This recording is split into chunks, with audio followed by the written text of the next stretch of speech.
Трите аромата на French Avenue от Vulcan серията. Има илюстрация на змия отпред. И това би трябвало да ни напомни, че са вдъхновени от някои от ароматите на Стефан Хъмбърт Лукас.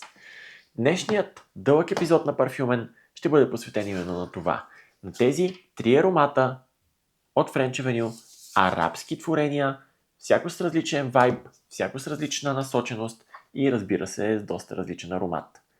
Добре дошли в този дълъг епизод на Парфюмен.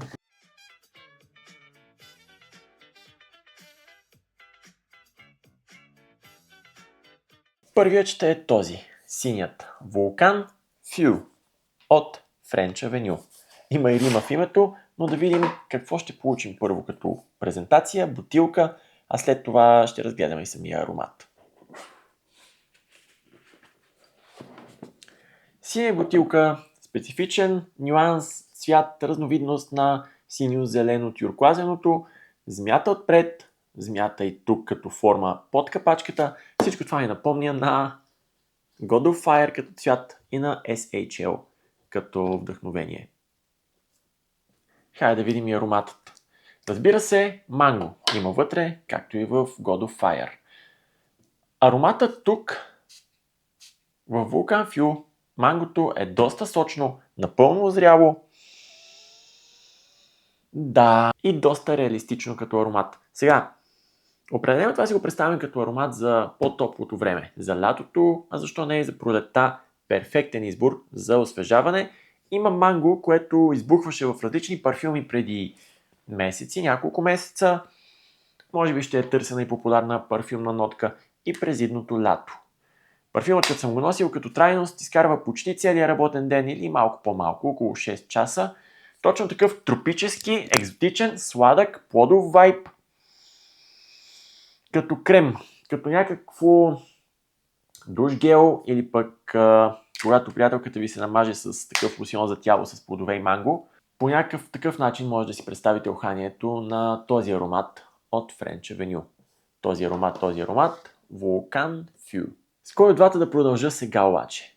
Този, розовата кутия изглежда дамски, но преспокойно може и мъже да се пръскат с него. Лятото ще ви разкажа. Но този кафявият пък дава съвсем по-различен вайб. Също може да се сетите, може би, че е вдъхновен от Sundance на SHL и като цвят, като нюанс и като опаковка. Но, хайде да продължим с ето този първо. Не би трябвало да имаме изненада в презентацията, в бутилката, в опаковката. Същият стил на бутилката, само че това е Vulcan Baie. Ето как се пише и тук с по-големички букви. Розова бутилка, но това не е дамски аромат, както ви казах и преди малко. Уханието, ароматът е на плодове, на дива ягода, на малини, на сочна, озряла, горски плод, плодова лимонада, нещо газирано, едно коктейлче край басейна. Е такъв вайб ми създава Vulcan Baie на French Avenue, розовият парфюм. Пак казвам, според мен си е идеален унисекс аромат за лятото, за такова приятно прекарване, весело настроение, създаване на приятни спомени край басейна, защо не и на плажа с нещо разхладително в ръка, газирана напитка, коктейлче, сламка и пак казвам, много плодове, много е такъв свеж, сочен и наистина ти да си отпиеш от него, ама не би трябвало.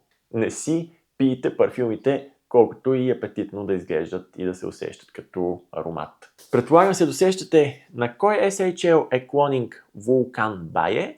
Може да ми напишете в коментарите на кой аромат е последовател ето този парфюм. И за накрая, но определено не на последно място, си оставих ето това Vulcan Sable на French Avenue. Кафявата бутилка, клонинг, вдъхновен дюб на Sundance и усещането за аромата, очакването се предава и от цвета, нюанса на кутията. Поне според мен. Но да го видим. Познатият стил на опаковане, познатият подход, хоп и хоп, от коя страна се отваря само, че мисля, че от тук. Ето го, хо-хо и кафявият красавец. Vulcan Sable. Това е кафявата бутилка от French Avenue. Познатото нещо Змия тук отпред, товита под капачката, подход напомнящ на бранига на SHL. Ароматът. Айде, време е за аромата.